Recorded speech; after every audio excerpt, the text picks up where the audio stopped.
बहनों, ना खाऊंगा ना खाने दूंगा, जो सबसे ज्यादा खाएंगा उसको बीड़ी का धाक दे के भाजप में लूंगा. खाजून अवधानी लागले. आता पुढचं ऐका. ए ऊन तर लागत नाही बघा कशी खट्ट बारदाना आहे. थांबा थांबा. त्याचा केसचा निकाल त्या ठिकाणी आता पुढं चालू आहे त्या केसची. माझा असं म्हणणं देवेंद्र फडणवीस करीब करीब 70,000 करोड़ रुपए के घोटालों का आरोप है. महाराष्ट्र स्टेट कोऑपरेटिव बैंक घोटाला, महाराष्ट्र सिंचाई घोटाला, अवैध खनन घोटाला, इनकी लिस्ट भी बहुत लंबी है. रोज तारखा कशी मग कुठे गेला घोटाळा? काही ना काहीतरी कारण माय माय माय कुठे गेला? 2006 पासून बघा गमत 70,000 कोटीच्या घोटाळ्याचा आरोप असलेले अजित पवार त्यांच्याच आमदाराच्या पाठिंब्यावर त्यांच्याच मंत्रिमंडळात कोण उपमुख्यमंत्री आणि खातं कोणचं? अर्थ खातं म्हणले ह्यांना खायचं सगळ्यात चांगलं माहिती आहे ह्यांनाच द्या. आणि ह्याच्या विरुद्ध अरविंद केजरीवाल ज्याच्यावर 1 रुपयाचा आरोप अजून सिद्ध झाला नाही, मुख्यमंत्री असताना कुठे का फक्त ह्यांच्या विरोधात आहे. मग ही खाणे खाऊंगा ना खाणे दूंगा खरं आहे का हो? खरं आहे का?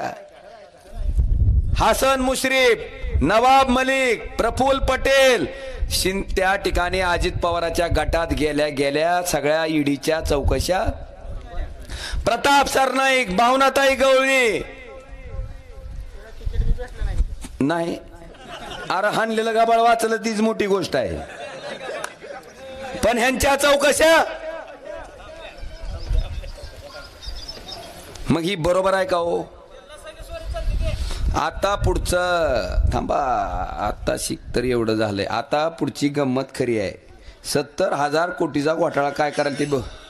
पेट्रोल 2014 साली 56 रुपये होतं, 93 रुपये झाले. कोणी केले? भाजपने केले. अच्छे दिन आले का? नाही. सिमेंट 195 रुपये होतं 2014 ला, आता आहे 410 रुपये. आहे का नाही? मग कुणी वाढवलं? भाजपने वाढवलं. अच्छे दिन आले का? नाही. स्टील 36,000 रुपये टन होतं, आता स्टील झालं 60,000 रुपये टन. या अच्छे दिन. कमळाबाई घ्या. कसं वाटलं भाषण?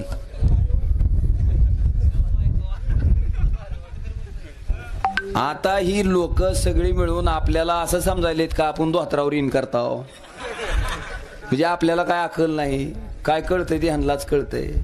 काय करावं लागेल मामा ह्यांचं? जमल का सोडून ह्यांचा हिशोब करावा लागेल. हा ते करणार आहे, होणार आहे. आता उद्याच आहे. मला मोदी साहेबाला एवढंच म्हणायचे, 30 तारखेला आलाव का शेतकऱ्याचं उत्पन्न दुप्पट झालं का नाही, महागाई कमी झाली का नाही, आणि आमच्या सगळ्या तरुण मित्रमंडळाला 2 कोट्या वर्षाच्या नोकऱ्या भेटल्या का नाही. कारण आता ह्यांची भगवे कपडे घालून साधूच साधू म्हणून फिरायची पाळी आली. ह्यांची पाहुणं सुद्धा येणं भाकर टेकना कोण. हा निघा काटा निघाला यांचा. तुमची झाली तीच नशिबानं, आम्ही अशी जाऊ बाम बोले. 2 लाख नोकऱ्या मिळणारा वेदांता फॉक्सकॉन पुण्याला आलता. कुणी नेला हो गुजरातला? 2 लाख नोकऱ्या कुणाच्या बुडाल्या? त्यांनी सांगायला पाहिजे का नाही? मोठं गप्पा हाणू नका म्हणावं. एवढ्या 4 गोष्टीची जी वायदे केलते त्याचे आम्हाला उत्तर द्या.